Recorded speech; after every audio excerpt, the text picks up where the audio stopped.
Tak. A dosť povinností, čaká nás hodinka zábavy. Anna Petrovna, buďte taká láskavá, podajte nám košík s vyšívaním. Ďakujem. A ty, Kuzmič, začni. Čím nás dnes pobavíš? Vaše veličenstvo, mám tu nový cestopis. A kam budeme cestovať? Z Petrohradu do Moskvy. Áno. Tak sa tá knižka totiž volá. Putovanie z Petrohradu do Moskvy. No, je poučné cestovať aspoň v duchu s múdrym človekom po neznámych krajoch. Ale povedz nám, Kuzmič, čím nás kto si môže poučiť o našej zemi? A možno nás autor predsa len čím si prekvapí, čo ešte vaša milosť nepozná. Myslíš?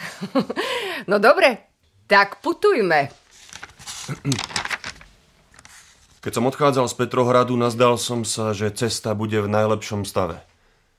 Za takú ju aspoň pokladali všetci, čo po nej prešli hneď po cárovi. Ja som narazil na inú skutočnosť. Hlina nasypaná na cestu za sucha mohla byť hladkou, ale teraz rozkvasená dažďami premenila ju na veľké blato a urobila ju neschodnou. No, nezačína práve lichotivo. Mám pokračovať, vaše veličenstvo? No, pokračuj. Uvidíme, kam nás tou zablatenou cestou dovedie.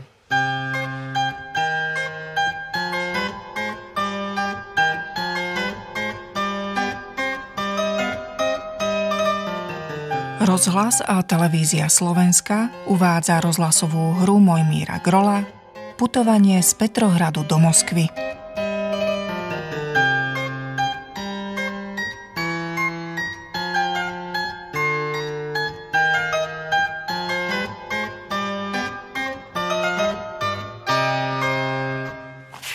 Ak vás to nebude obťažovať, pane, povedal môj spolustolovník v zájazdovom hostinci, prečítajte si pár veršov z môjho rukopisu. A podal mi kopu papierov. Zalistoval som v nich a prečítal toto. Povstanú voje ozbrojené. S nádejou vpred sa pohrnú. Na tyrana sa národ ženie, zmyť v krvi svoju poškvrnu. Zriem, ako meč sa zatrblieta. Jak hrozná smrť v tých tvárach vzlieta na spupnú hlavu cárovu. Čo? Dosť! Čo to je? Toto prešlo cenzorským úradom, tento nehorázny pamflet? Burické verše. Kde si to vzal, Kuzmič? Kúpil, vaše veličenstvo. Normálne kúpil u kníhkupca. Zhábať! Celý náklad zhábať a spáliť. Neuveriteľná trúfalosť. Pošlite na fontánku sekretára tajnej polície. Všetkých predsud. Všetkých, čo v tom majú prsty. To je vzbúra. Druhý Pugačov, druhý. Vaše veličenstvo. Lekára!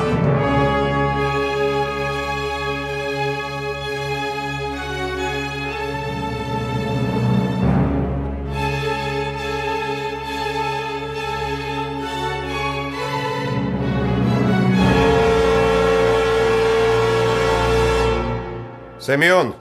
Áno, pán veliteľ. Tu máš, skús to s týmto. Ide ti to, Semyon. Dobre budeš zapisovať. A potom na môj pokyn sa mu postavíš za chrbát a predvedieš, čo dokážeš. Ako rozkážete, veliteľ. Dobre, už stačilo. A teraz predveď zaisteného.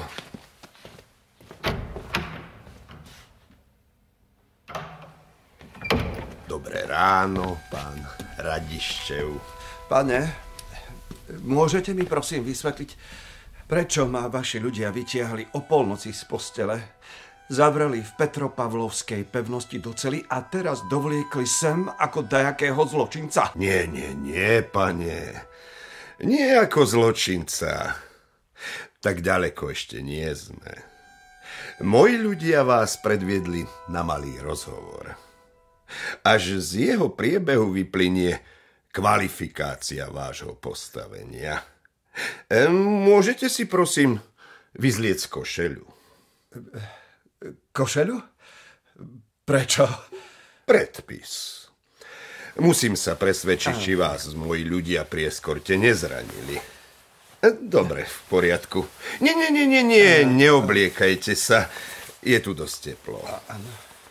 Takže začneme. Ste Alexander Nikolájevič Radiščev, bytom Petrohrad, Griazna ulica 25? Áno, som Radiščev, prednosta Petrohradského colného úradu. A spisovateľ. To ťažko odtajiť, keďže držíte knihu, kde som uvedený ako autor. Som rád, že to potvrdzujete. Môžete mi, prosím, povedať, kto vám ju vytlačil? Prečo vás to zaujíma? Nuž zaujíma. Viete, zisťoval som si u viacerých petrohradských tlačiarov, pre presnosť máme ich len 2, no žiaden si nespomína, že by tento váš pozoruhodný titul vytlačil. Ba jeden z nich mi prezradil, podotýkam celkom dobrovoľne, že ho vytlačiť odmietol. To je pravda. Obával sa cenzúry, hoci celkom bezdôvodne. Predložil som mu totiž povolenie na tlač od hlavného cenzora. Od cenzora Rilejeva, ak sa nemýlim. Áno, od pána Rilejeva. Ten môj rukopis odobril.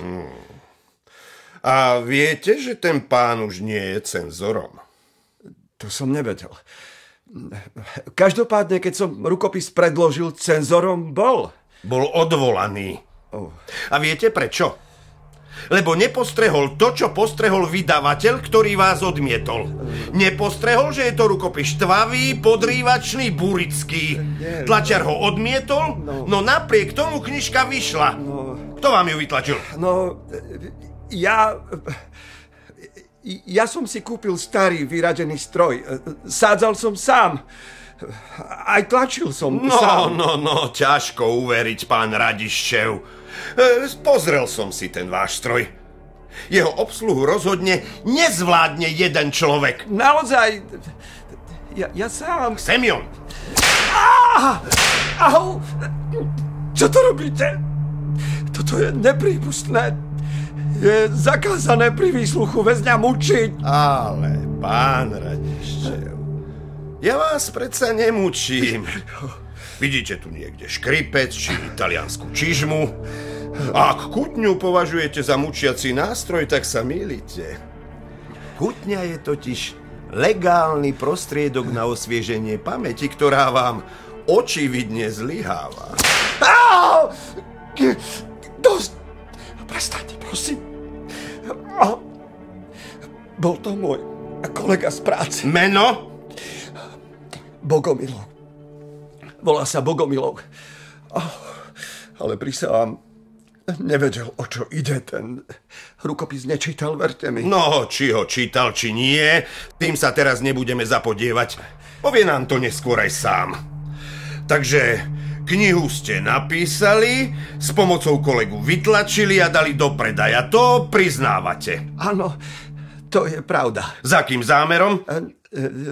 Nerozumiem, pán tajomník. Na čo sa ráčite? Za akým zámerom ste to urobili? Za akým zámerom? No už za akým zámerom sa už knihy píšu. Chcel som čitateľom povedať, čo som cestou po našom vidieku videl, aký ťažký má náš sedliak život, ako ho statkári zneužívajú, ako je k tomu vrchnosť ľahostajná, ako sa necháva podplácať. Chcel som, aby sa hriešnici zahambili a polepšili sa. Chcel som, aby sa čosi na Rusi zlepšilo. Revoltou? Čože? Revoltou? To nie. Prečo si to myslíte? Brutus i Tel nech prebudia sa. Nech hrozný des sármi striasa. Nech sa ich spupnosť pokorí. To je len citát z básne bláznivého veršotepca, ktorého som stretol cestou. Len citát? Áno. Kdeže? Pozorne som si váš spisok preštudoval, každá stránka v ňom poburuje. Či jazda nevidíte, aká pohroma nám hrozí? V akom nebezpečenstve sme? Všetky city zotročených, ktoré neboli ešte oviaté vánkom slobody, ich zatvrdili.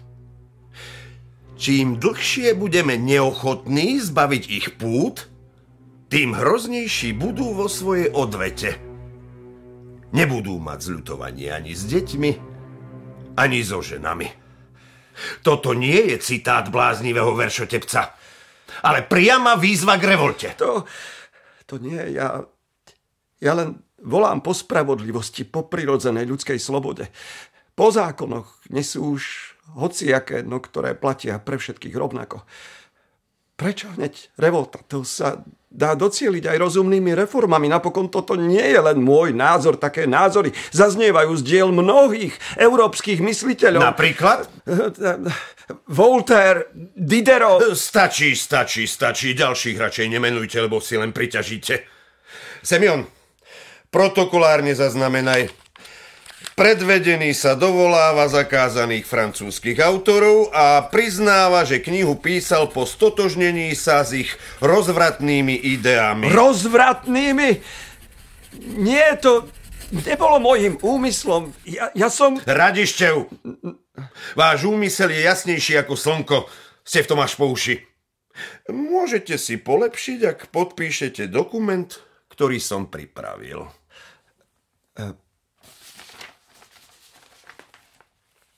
Toto? Môžem si to aspoň prečítať? Nie. Strata času. Poviem vám stručne, čo sa v ňom píše. Priznávate, že vaše dielo je pre Rusko škodlivé, spochybňuje všetky mravné princípy a tradície nášho ľudu, podnecuje k rozvratu a vzbúre. Preto sa ho verejne a dobrovoľne vzdávate a jeho obsah prehlasujete za nepravdivý a vymyslený. Semyon, podaj zaistenému pero. Ale to je naivné. Každý, kto si dielo prečíta a porovná ho so skutočnosťou, zistí, že som nijako neklamal ani nezveličoval. Vy ste naivný, Radiščev. Žiadne porovnávanie nebude. Všetky vaše knižky sme zhábali a budú zničené. Zostane len vaše priznanie. Ale keď podpísať nechcete, prosím. Potom vám ale radím, napíšte svojej rodine. Svojej rodine? A čo im mám napísať? List na rozlúčku. Čože? To nemyslíte vážne? Myslíte, že žartujem? Tento protokol je pre Senát dostatočným materiálom, aby vám vymerali hrdelný trest. Ten bol predsa zrušený. Áno, ale jeden paragraf zostal. Hrdelný trest sa ukladá páchateľovi usilujúcemu o zdravie a život panovníka. Ale ja som panovníkovi predsa o život... Radiščev, asi sa to k vám ešte nedostalo. Vaša knižka priviedla panovníčku do takého fatálneho stavu, že jej museli opakovane púšťať žilou. Chcem advokáta. Zamieta sa. Aj tak by vám bol zbytočný. Radiščev, rozumiete? Z tohto vás žiaden advokát nevyseká. Semyon, puta, odveď ho.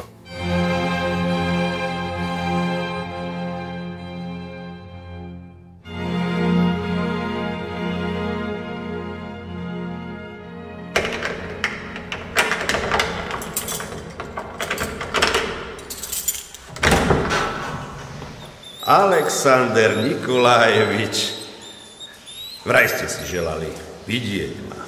Už som tu. Ak ste mali obavy o moje zdravie, tak sa upokojte. Som zdravý, nič mi nechýba. A čo vy? Zdá sa mi, že ste nejako pobledli. Nežartujte, prosím. Chcem vám povedať, že to podpíšem. To vyhlásenie. No, že som sa mýlil a že som si vymýšľal. A ľutujem to. Neskoro, Alexander Nikolajevič, neskoro. Súd už prebehol. Vyniesol rozsud. Za 2 dní? Mňa ani nepredviedli. Nebolo treba. Vina bola jasná, dôkaz o nej, tak povediac, rukolapný. A ortiel? Ako som predvídal. Podľa paragrafu úsilie o zdravie a život panovníka. Hore hlavu. Stále ju ešte máte. Môžete mi prosím nechať poslať papier a pero. To je vaše posledné želanie? Chcem napísať list na rozlúčku. Iste, patrí sa rozlúčiť. Odídete na dosť dlho. Nežartujte, prosím. V mojom rozpoložení mi nie je do smiechu. Viete, Alexander Nikolájevič, že vy ste vlastne šťastný človek. Máte čudné predstavy o šťastí, pán Šeškovský.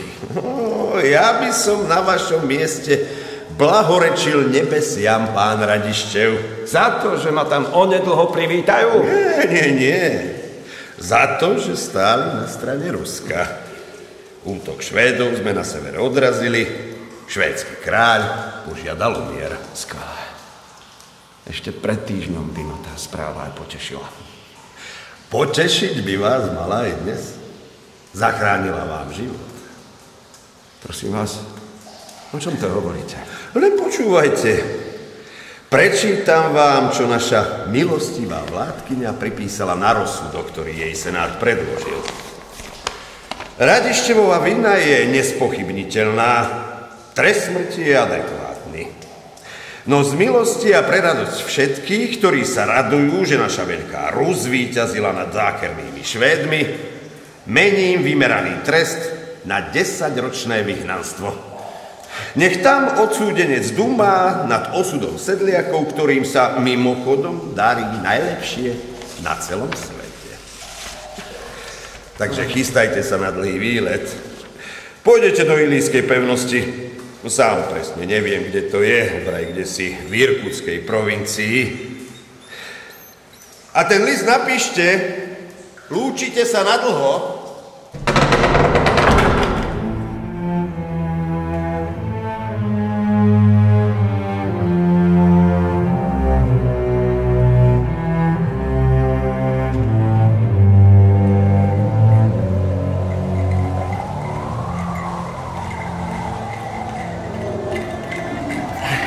Čerta, dnes to ale fučí.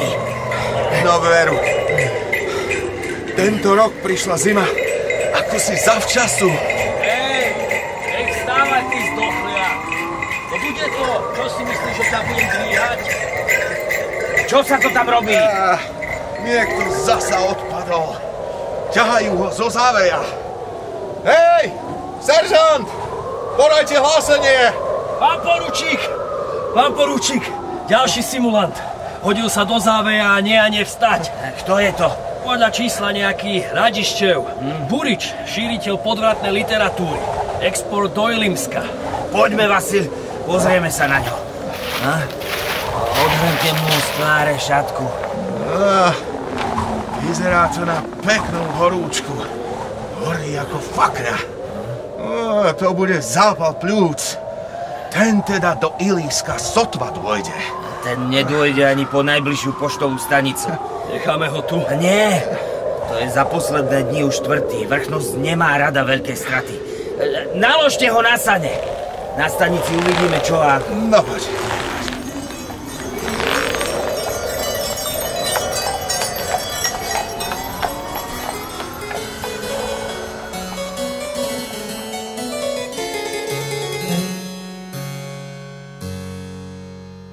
Peter Pavlovič, musím k cárovnej. Ohlásite ma, prosím. Alexander Romanovič, to nepôjde.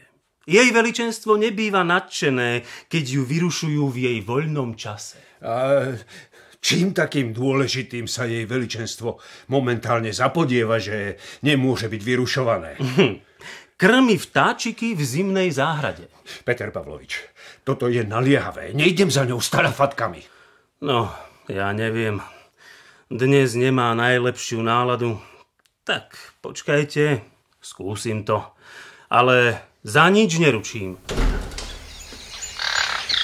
Vaše veličenstvo, je tu tajný radca Voroncov. Prosí o prijatie. Tajný radca Voroncov? Úradníkov predsa prijímam do poludnia. Je to vraj naliehavé. Ako inak naliehavé. Každý dokvitne za nami vždy len s naliehavou vecou. No dobre, nech vojde. Vaše veličenstvo. Grof Voroncov. Prišli ste nám pomáhať s čistením klietok? To by som si netrúfol, vaše veličenstvo. Nemám so zatváraním do klietok také skúsenosti ako vaše veličenstvo. Voroncov, máme zmysel pre humor, ale dvojzmyselné reči si odpustíte. Áno, ospravedlňujem sa, vaše veličenstvo. Nemyslel som to tak. Prečo ste teda prišli? Prišiel som poprosiť o láskavosť. To sme si mohli myslieť. Vaša rodina Grof vždy v našom živote zapríčini čosi, za čo potom musí čakať moju láskavosť. Vaša sestra sa spriahla s mojim bývalým mužom a chystala sa nás poslať do kláštora. Vaša druhá sestra trúsila nepekné reči o našich údajných avantúrach. Váš strýko sa nás snažil zatiahnuť do intríg voči bývalej cárovnej, čo nás takmer stálo hlavu. A váš otec ako guvernér spľundroval Vladimírsku provinciu. O koho z nich vám ide? Ospravedlňujem sa za celú svoju rodinu, vaše veličenstvo, ale nejde o žiadného z nich. Ide mi o odsúdeného Radiščeva. Voroncov, to meno už predo mnou nespomínajte. Darovali sme mu život. Akú ďalšiu láskavosť pre ňo žiadate? No, práve že život. Umiera. Čerta! Podvolská pinka. Ubzikla mi. Tak ako do nebies ubzikne pred našim trestom ten váš Radiščev. Veličenstvo, pochybujem, že by o také ubziknutie stálo. A ja mu ho tiež neželám, no želám mu, aby sa dostal na miesto, ktoré mu bolo v rozsudku určené, pravda, aby sa tam dostal živý. Čo od nás chcete, Grof? Aby zostal živý? O tom sme už predsa rozhodli. No, prosím o možnosť, aby mu bol trest prerušený, pokiaľ nevyzdravie. Prerušiť trest? Prerušiť na potrebný čas liečbu. Nejako vám ten zločinec prirástol k srdcu, pán tajný radca. Podplatila vás jeho rodina? Vraj sa v Rusku také nešváry dejú i na najvyšších miestach. A aspoň o tom vo svojom pamflete ten Radiščev bájí. Zrejme má v tom prax. Nie, vaše veličenstvo. Radiščev je dobrý, čestný človek. Skôr, než odišiel pracovať na colnicu, robil u mňa v obchodnom kolegiu poradcu. Poznám jeho zmýšľanie. Asi nedostatočne. Tá jeho knižka, to je debna pušného prachu vpašovaná pod náš trón. Pekný básnický obraz, veličenstvo. I keď trošku... No? Trocha nadnesený. Ste naivní, Grof Voroncov. Presne taký naivný, akým bol i francúzsky kráľ. Roky mu v krajine vydávali knižky, ako je tá Radiščevova. A nezasiahol. Prinútili ho zvolať snem a povolať doň aj kupcov, mníchov, mestskú spodinu. A kam to viedlo? Chaosu a zmetku. Zberba útočí na štátne väzenie. Prepúšťa kriminálnikov v mene slobody. Rabuje majery v mene rovnosti. Páli zámky v mene bratstva a lásky. Šľachta uteká z krajiny s holým zadkom. Taký je dôsledok realizácie názorov vášho Radiščeva. Veličenstvo, Radiščev svoje názory odvolal, oľutoval, vzdal sa autorstva svojej knižky. A na Sibíri by mohol byť užitočný. Taký človek je užitočný, len keď je zamrzaný. Ja predsa pre neho nežiadam zrušenie trestu. Je to vzdelaný muž. V Lipsku študoval aj lekárstvo. Na Sibíri, kde je na 200 000 zvier na chorého iba jeden domorodý šaman, by mohol zachrániť život nejednému nášmu človeku. Prestaňte už, Grof Voroncov. Začínate nás núdiť. No, dobre. Nie, že by ste nás presvedčili. Vieme, že to budeme raz ľutovať. Ale spravíme láskavosť ďalšiemu Voroncovovi, aby sme sa vás zbavili.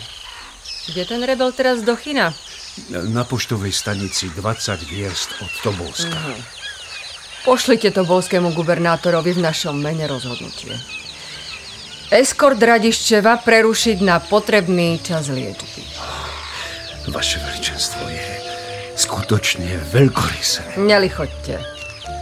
Vieme, že robíme chyby.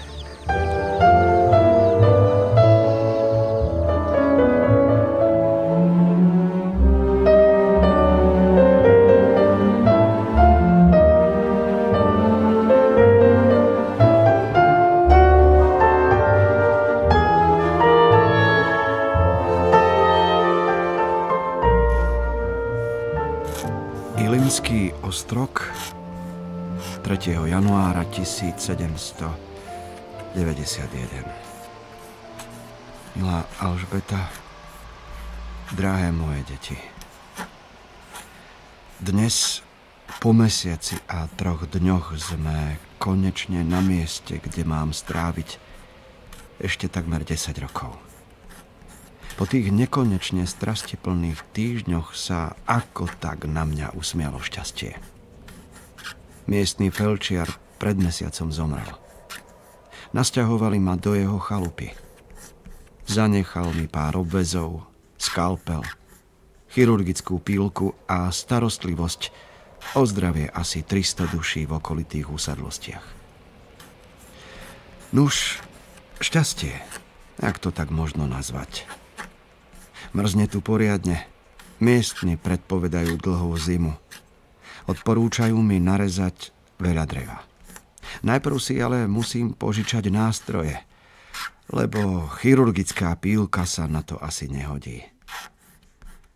Milá Alžbeta, veľmi ťa prosím, odovzdaj môjmu dobrodincovi grófovi Voroncovovi moje dodatočné úprimné poďakovanie. Bez jeho príhovoru by ma tu už nebolo. Popros ho, ak to bude vôbec možné, aby ti vymohol dovolenie navštíviť ma aj s deťmi. Veľmi sa mi po vás cnie.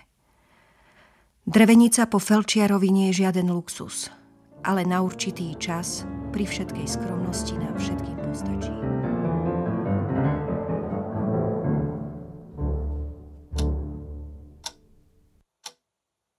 Alžbeta Vasilievna, čo dobré, či nedobré, čo mi nesiete? Mám list od vášho syna. Doniesla som ho, aby ste si ho mohli prečítať. Nie, nechcem. Vás nezaujíma, ako sa darí vášmu synovi? Nie, nezaujíma. Ja nemám syna. A nezaujíma ma, ako sa vodí človeku, ktorý pošliapal moje meno a priviedol celú našu rodinu do hanby.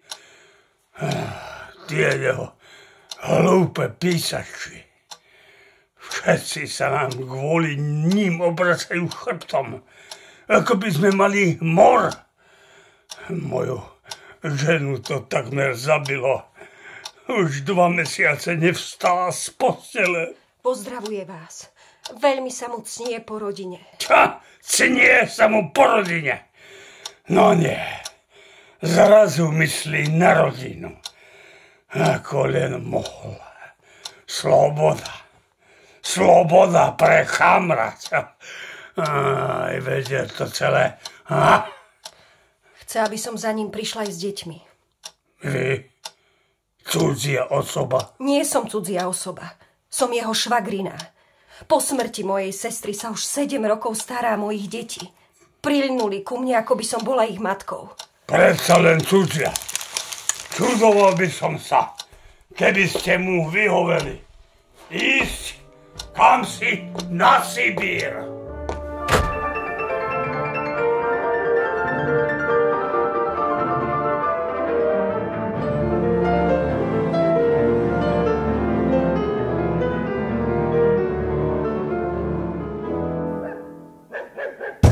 Doktor! Doktor! Poďte, prosím. Čo je? Čo sa stalo? Ilíč leží na zemi. Nevstáva. Poďte, prosím. Nie je to ďaleko. Poďte, no tak poďte. Čo sa mu stalo? Dobili ho. Pán ho aj so synom. No, tu je to. No, chlapče, ale vyzeráš. Ukáž sa. Au. Nechajte ma. Neboj sa, som doktor. Ukáž. Tu to bolí? Čo je? Kto ste? Čo tu chcete? Som lekár a zdá sa, že tu mám prácu. Na čo? Kto vás volal? Ja, vaše blahorodie. Kto sa ti prosil, čo? Zmizni, to ti ešte zrátam. No čo tu stojíš, ty tupec? Máš byť na poli, bež. Nie, nech zostane. Musím ho pomôcť zdvihnúť, aby som ho mohol ošetriť. Čo na ňom chcete ošetrovať? Je to lenivý darebák. Nič mu nie je. Simuluje. Máš karedú ranu na hlave a zlomené rebro. Vraj ste mu poriadne naložili. No a čo? Je to môj nevoľník, môj majetok. Mám právo potrestať ho, ako uznám za vhodné. Nemáte právo sa do toho miešať. Nemám právo, ale mám povinnosť. Povinnosť poskytnúť pomoc každému, kto to potrebuje. Nikto vás o to nežiadal. Zmiznite. Až keď ho ošetrím. Hej, chlapče, podaj sena. Položíme ho na... No, boli to. Ja viem, musí to bolieť. Budem sa na vás sťažovať. Strhli ste sem bez môjho vedomia. Sťažovať sa budem ja, ak mi budete brániť poskytnúť lekárskú pomoc. Vyhnanec sa bude sťažovať na statkára. Kde to len žijeme? A ja sa čudujem, kde to žijeme. V zemi, kde vlastnícke právo na človeka víťazí nad kresťanskou láskou k blížnemu. Choďte do čerta so svojou kresťanskou láskou. Obesiť vás mali, tak ako chceli. Do čerta. Ilič, počuješ? Máš zlomené rebro. Previažem ti hrudník. Nemal by si sa veľmi hýbať. Ťažko mu bude nehýbať sa, doktor. Keď nás ten odľud núti robotovať od svitu do mrku. Ešte i v nedeľu. Prečo ťa tak dobil, Ilič? Kvôli vajcu. Kvôli vajcu? Našiel som vajce za plutom. Sliepka ho tam zniesla a on ma videl, ako som ho vzal. Tvrdil, že som ho ukradol. Kedysi za starého pána sme mohli mať aj kozu, kúsok poľa, sliepku na prilepšenie. Ale potom statok kúpil tento odľud. Všetko nám vzal. Všetko je vraj jeho. Len robota nám zostala. A hlad. Krmí nás planou polievkou. V pôstne dni nám nedá ani tu. Iba kus chleba a kvas. Za najmenší priestupok nás dá zbičovať. Alebo nás na noc dá doklady. Keď videl to vajce v mojej ruke, tak sa rozúril, že ma hneď tresol bakuľou po hlave. Keď som spadol na zem, kopali do mňa aj so synom. Až som stratil vedomie. Ako by si to vyčítal z mojej knižky. Pán doktor, ja neviem čítať. Isté. Ako som si len mohol myslieť, že sa sedliakom za Uralom vodí lepšie ako tým pred ním.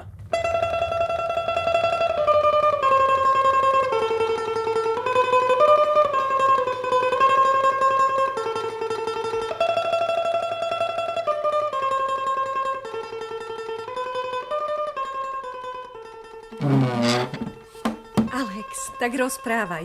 Ako tu žiješ? No, veď počuješ. Idylicky.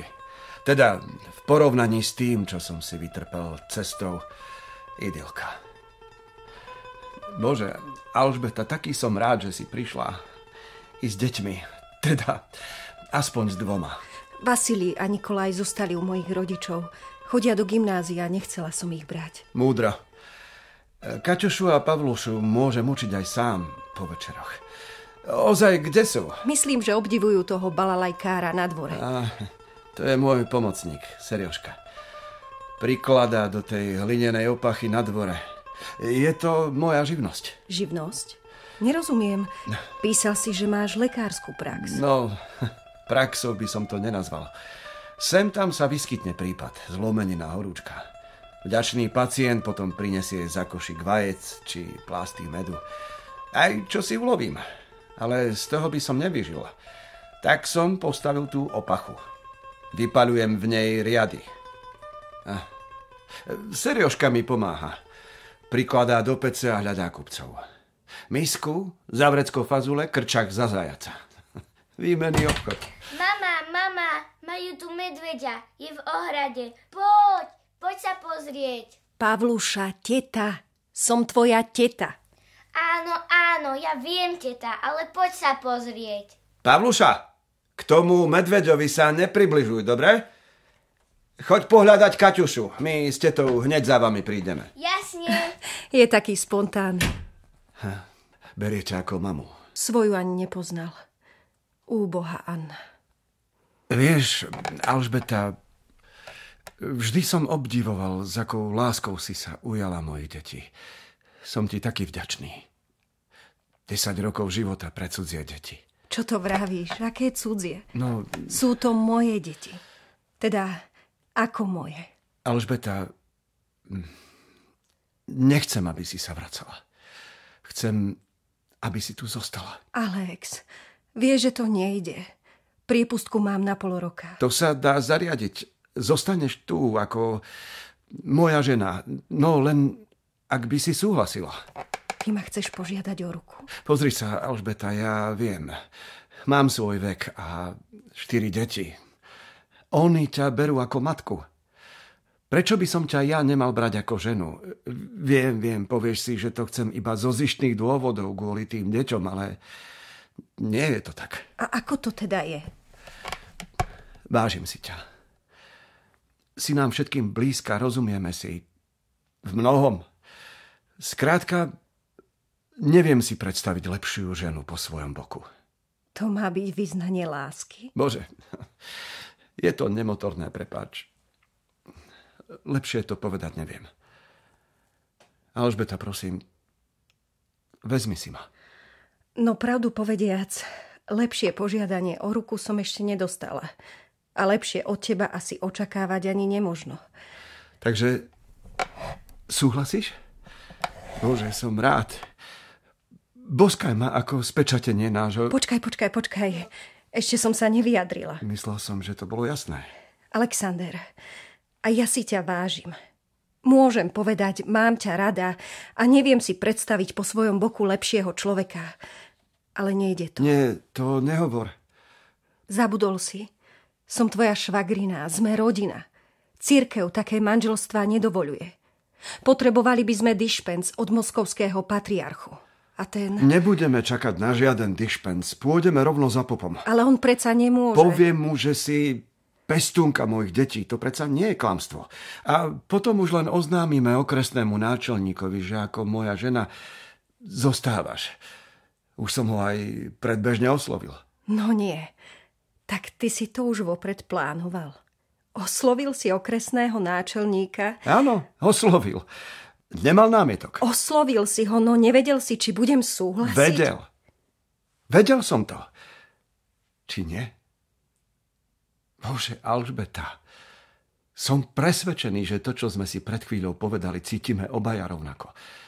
Aspoň ja som to cítil už dávno. Ešte v Petrohrade.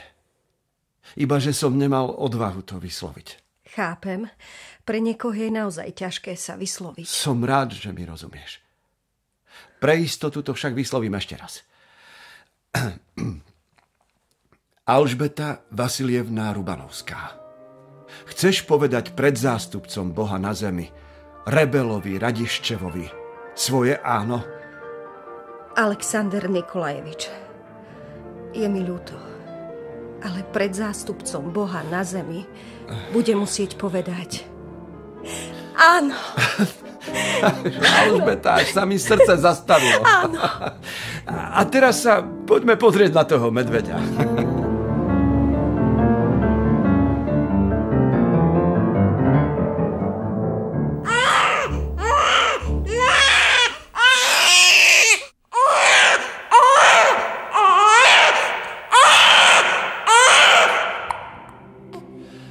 Tak sme tu, oče. Hospodin vás požehnáva, pán Radiščev. Toto tu bude už 3. prírastok do vašej rodiny, ak sa nemýlim. Máte pravdu, oče. 3. Po 2 dcérach syn. Ako sa cíti mamička? Trošku ma to vyčerpalo, oče. Ale ja sa už nejako pozbieram. Hospodin vám pomáhaj, dcera moja. Dobre. Ako dieťatko pokrstíme? Vybrali ste mu meno? Mysleli sme... Afanasi. Afanasi. Dobre. Pristúpte bližšie.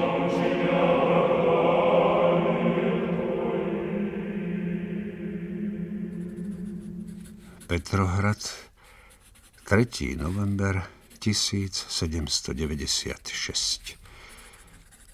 Milý priateľ Alexander Nikolajevič, dostal som váš projekt s návrhom obchodnej trasy medzi Ruskom a Čínou cez Irkutskú guberniu. Vyzerá dobre. Žiaľ, pre mňa je už táto záležitosť passé. Po smrti cárovnej Nový panovník, Pavel Petrovič, celú tajnú radu odvolal a zrušil všetky nariadenia svojej matky. Pre vás je to však dobrá správa. Všeobecnou amnestiou je zrušený aj váš trest. Ste slobodní. Dekret o tom by mal dostať irkutský gubernátor, i keď slobodní celkom nebudete. Tak veľkodušný zasa náš nový panovník nie je. Budete žiť na svojom panstve pod policajným dozorom. To napokon čaká aj mňa. Cár je až prehnane nedôverčivý, najmä k bývalým úradníkom svojej matky. Na ostatok gratulujem k synovi. S úctou, váš gróf Voroncov. Hurá! Hurá!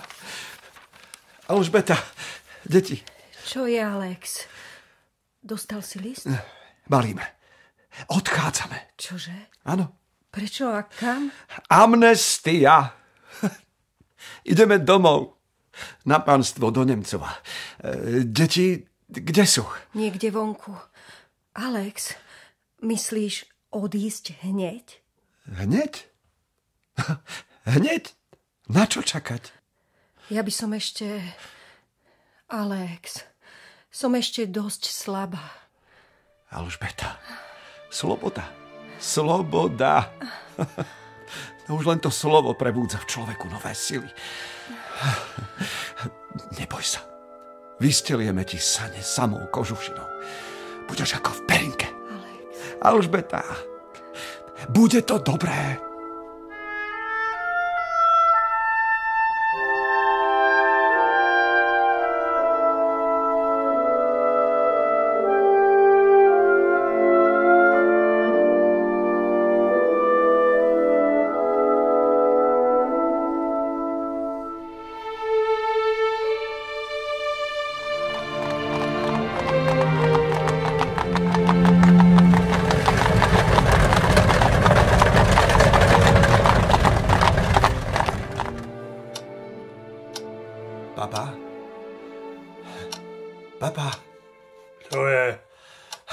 To je. Alexander, to si ty? Vyľakal si ma. Papa, spali ste? Prepáčte. Nemáš tu čo byť. Moskvu máš zakázanú. Požiadal som o priepustku. Aha, čo chceš? Dlho sme sa nevideli, prišiel som vás navštíviť. Neprivítate strateného syna? Nebol si stratený. Bol si vykázaný. Vykázaný, áno. Priviedol som vnukov. Všetkých ešte nepoznáte? Poznám všetkých svojich vnukov. Annu, Teklu a Afanasia ste ešte nevideli. To nie sú moji vnuci. Čo to pravíte, papa? Deti z tvojho divokého vzťahu nie sú moji vnuci. Odved ich preč. Papa, aký divoký vzťah? S mojou druhou ženou Alžbetou sme boli riadne zosobášení. Oklamali ste duchovného. Takže vlastne na divoko. Sobáč so švagrinou. Hovorí o tom celá Moskva. Mne nie do očí, iba poza chrbát. Ale o to je to odpornejšie. Tak. Ďalšia hanba. Najprv tie písačky a teraz toto. Traja bastardi v rodine. Mali by ste mať trošku ohľad k tým úbohým deťom. Sotva sa spamätávajú zo straty matky a vy ich zraňujete takým odsúdením. Ako sa môžu cítiť? A ako sa mám cítiť ja? Keď sa ľudia dozvedia, že som vo svojom dome prijal bastardov. Hrôza pomyslieť. Bože, ako trpím. Keď si už nevedel svoju mužskú žiacu udržať na uzde, mal si vziať radšej nejakú sedliackú dievku. To by som ešte zniesol. Ale toto...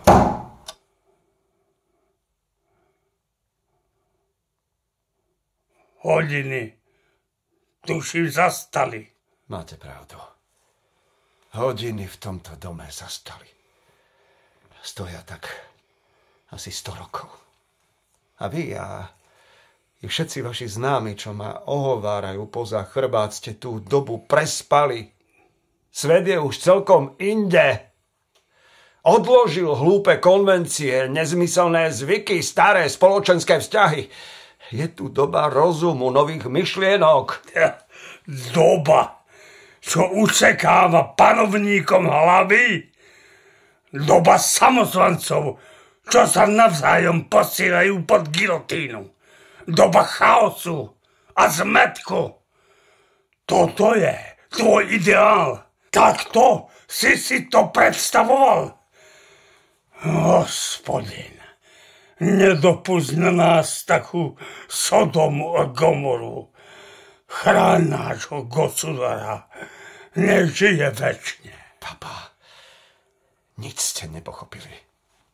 To, čo tu opisujete, sa stane vtedy, keď vrchnosť ignoruje položenie ľudu a vo svojej chamtivosti prekračuje všetky medze. Nestane sa to, keď rozumnými reformami zavedieme nový poriadok. Nový poriadok? Alexander, neveril som, že si Burič, ale teraz to vidím. Si. Odíď, radšej odíď. Odved si svoje deti a už sa mi na oči neukazuj. S Bohom. Nech ti Boh odpustí.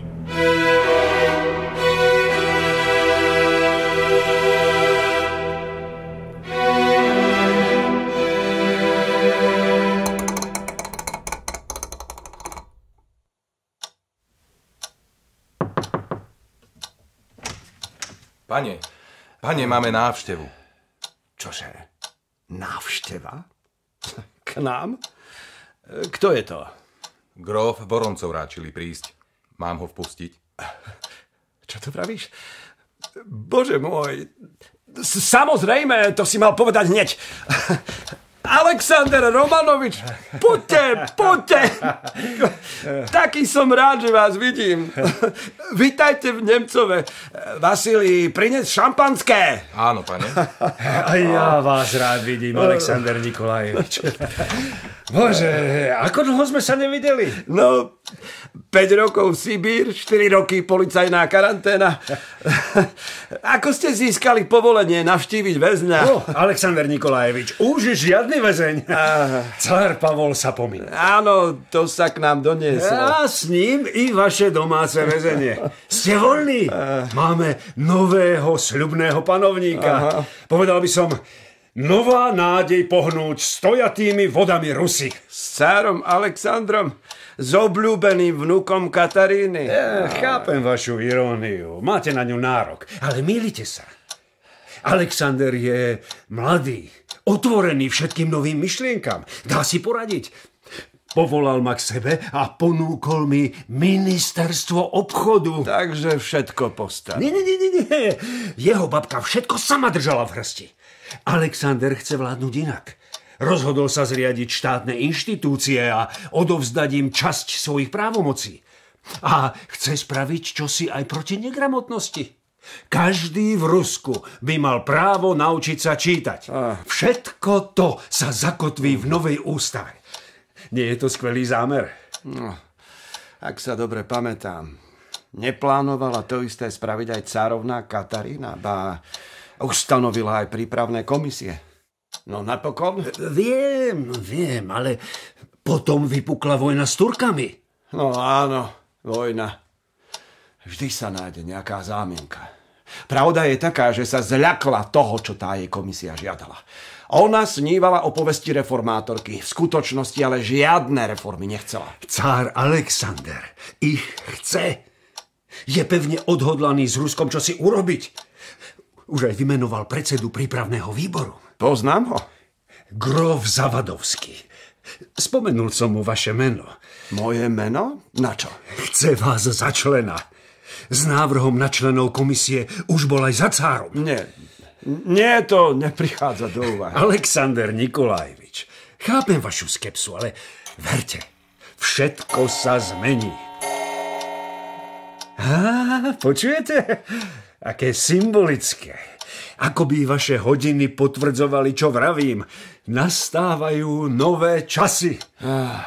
Hodiny. Sú po otcovi. Daj mu Boh večnú slávu. Odbijajú hodinu za hodinou už polstoročie.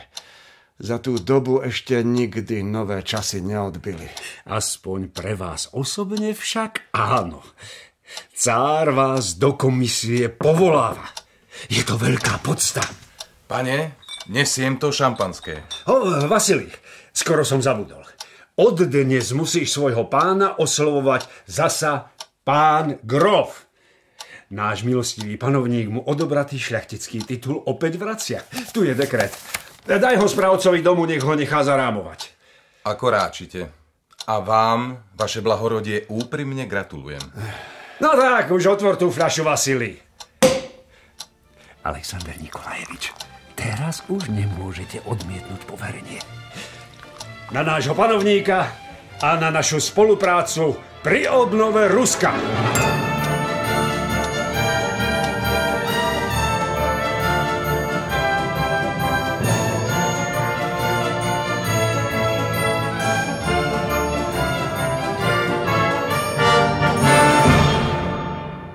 Alexander Nikolajevič. Dobré ráno. Dobré ráno. Aj vás sem zavolal grof Zavadovský? Nezvyčajné. O čo ide? Neviem. Už o 8:00 poslal po mňa koč.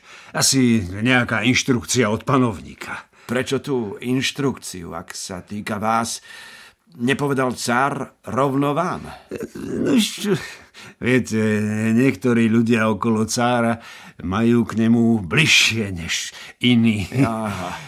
Už ku Kataríne mal grof Zavadovský blízko. Dá sa povedať, až neslušne blízko. Cár Pavol ho pochopiteľne nemusel. No teraz... Dobrý deň, páni. Sadnite si, prosím. Skôr, než začneme, spýtam sa. Čaj? Ja ďakujem. Ja poprosím. Dobre. Semjon, čaj. Tak začneme. Dovolil som si poprosiť aj vás, pán minister. Hoci s prípravou materiálov vládnych reforiem nemáte nič spoločné. Teda aspoň oficiálne, ako mi potvrdilo jeho veličenstvo. Oficiálne ani neoficiálne, pán grof. Dobre. Chápeme to teda tak, že ste sa k ním iba ako si priplietli. Nerozumiem. O čom to hovoríte? Hovorím o tom, že práve vy ste predložili projekt školskej reformy osobnému tajomníkovi jeho veličenstva, ktorý vypracoval tu prítomný grof Radiščev. Podotýkam projekt, ktorý neprešiel ešte mojimi rukami a, ako sa zdá, nekorešponduje s celkovým zámerom vládnych reforiem.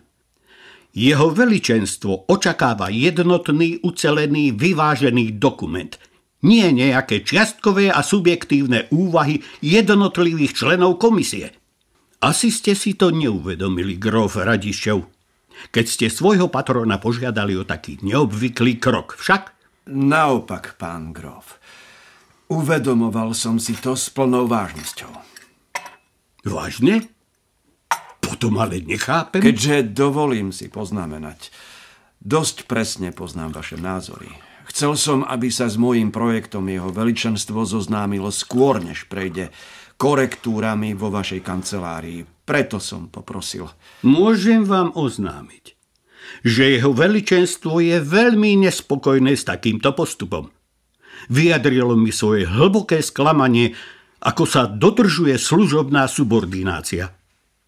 Pán minister Voroncov, nečudujte sa prosím môjmu rozhorčeniu, ale tá panovníková kritika z časti padá aj na moju hlavu.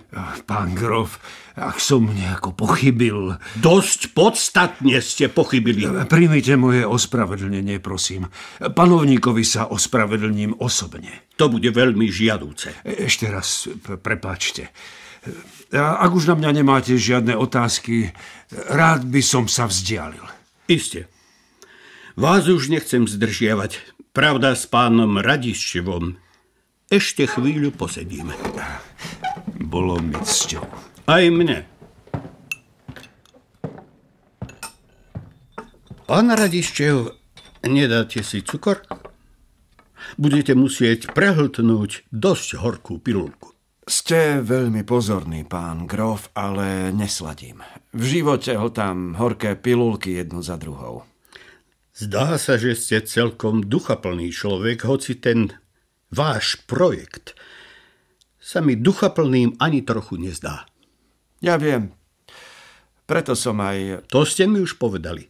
Teraz si vypočujte vy moje námietky. Prepáčte. Počúvam. V našej komisii máme riešiť všeobecnú gramotnosť. A vy riešite všeobecné právo. Navrhujete zrušenie nevoľníctva. Áno. To je základ. Pretože bez toho sa negramotnosti nezbavíme. Šľachtic či statkár nedovolia deťom nevoľníka sadnúť si ku knihe. Vyháňajú ich na robotu, len čo sa naučia chodiť. Sú zapriahnutí od rána do noci. Jedine slobodný človek má čas i chuť sa vzdelávať. Zrobený, unavený nevoľník na knihu ani nepomyslí. A to platí ako o deťoch, tak aj o dospelých. Všetci musia dostať slobodu. Ale to je číry idealizmus. Kto bude slobodných sedeliakov živiť? Kto ich prinúti pracovať? Zlenivejú, budú sa opíjať, rozprchnú sa, porusí ako vrabce, keď do ich krdľa hodíte kameň. Nerozprchnú sa, zostanú. Radi budú pracovať, ak dostanú kus poľa. A budú pracovať aj na panských statkoch, ak dostanú riadne zaplatené. Budú pracovať a nájdu si čas aj na vzdelávanie a výchovu detí. Ak ste takéto názory vyslovili aj v tej svojej knižke, tak sa nečudujem, ako ste dopadli. Ale dnes sú predsa iné časy. Sám cár si želá rozumné reformy. Ale cár má teraz dôležitejšie starosti. Aké dôležitejšie? Zreformovať armádu. Jeho otec ju oslabil. Z nepochopiteľnej mánie šporovať zdecimoval stav dôstojníkov o celú tretinu. Zanedbal výstroj, odvody. A to v čase, keď na druhej strane kontinentu nejaký Korzičan odhríza krvavými zubami z území našich spojencov. Ten netvor sa nezastaví. Musíme byť pripravení. A čo naše reformy? Pripraviť a odložiť, až na ne príde čas. Ako ináč? Odložiť. Opäť raz nedozrel čas. Katarína, Pavol, Alexander, všetci na jedno kopyto. Vznešené myšlienky, vyhlásenia, sľuby, ktoré sa nikdy nenaplnia. Čert ako diabol. Grof Radiščev, vyzývam vás, aby ste vážili slova. Zvážil som ich a každé moje slovo je pravdivé ako čisté zlato. Vaše reči spochybňujú dobrú vôľu panovníka. Sú priamým útokom na jeho majestát. Dajte si pozor, trestný sazobník sa zatiaľ nezmenil. Práve o tom hovorím, vaše vysokoblahorodie, práve o tom. Chodte mi z očí!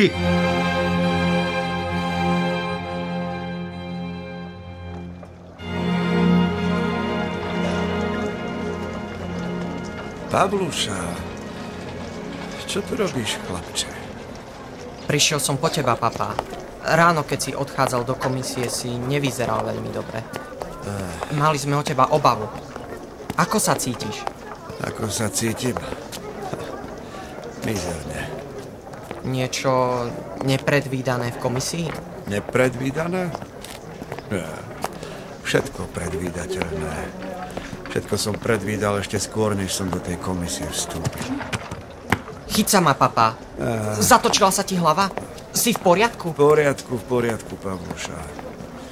Ja som v poriadku. Iba život, ktorý žijeme, ten ma neteší. Poď, mám tu koč. Odveziem ťa domov.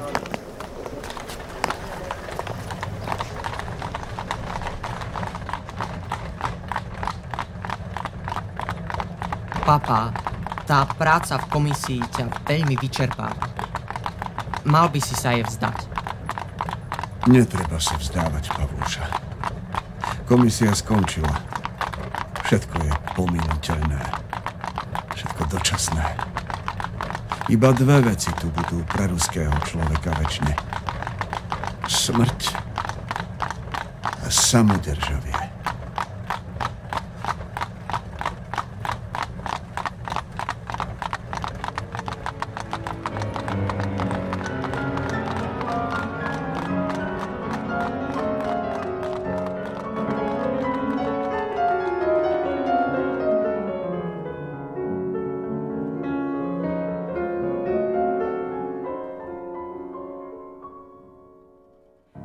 Počúvali ste pôvodnú rozhlasovú hru Mojmíra Grola Putovanie z Petrohradu do Moskvy. Produkcia Renáta Miškovičová, majster zvuku Peter Krajčovič, hudobná dramaturgia Zuzana Eperiešiová, dramaturgia a réžia Hanna Rodová. Účinkovali Miroslav Kolbašský, Dana Košická, Ivan Krúpa, Igor Kasala, Katarína Horňáková, Ľuboš Záhon, Peter Lejko, Jakub Kuka, Stanislav Pitoňák, Juraj Fotul, Peter Orgován, Ján Kovalčin, Peter Gedeon, Andrej Palko, Peter Čižmár, Pavol Gmuca, Marek Budinský, Adam Trcka a Magdaléna Kolbašská. Rozhlas a televízia Slovenska, štúdio Košice 2022.